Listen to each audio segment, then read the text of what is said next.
Well, Bobby Hansen with the Better Business Bureau joins us now, and today we are talking about utility scams. Bobby, thanks for being here. Yeah, thanks, Charles. Yeah, so, utility scams, another tricky scam that's out there. Of course, it gets colder. People have to start paying a little more for those utility bills.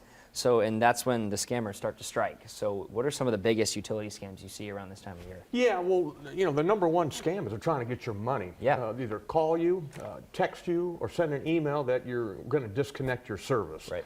Nobody wants to have your service disconnected when it's extremely cold, like it's going to get here for the next couple of days. And it happens, Charles, honestly, in the summertime when you know it's going to get really, really hot. So the scammers will make these calls, make these texts, and just trying to get your money, trying to get information out of you, what your Social Security number is. So the best advice we can give people is to know what your bill is. Number one, know who your provider is. If it's Alliant Energy, is it Lynn County Co-op, whoever it might be, but know what your bill is so you can't get scammed.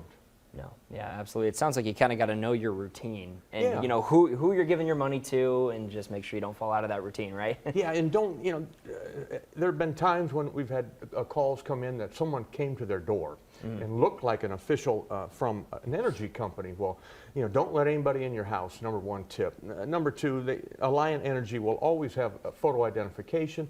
They'll have their cars that are clearly marked. And these energy companies do not disconnect your service.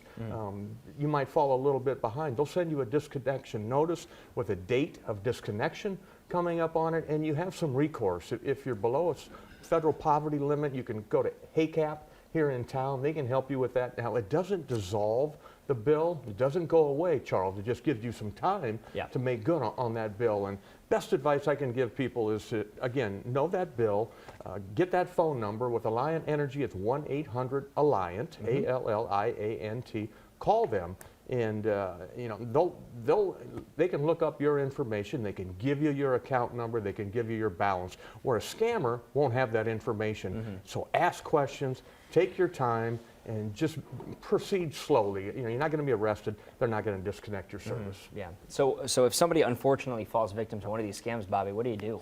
Well, don't send gift cards, obviously. Don't send cash, but reach out to the company and let them know that I think there's a scam going on, that they're using your name. You can reach out to local law enforcement as they can try to backtrack the phone records, if you will, to get your money back.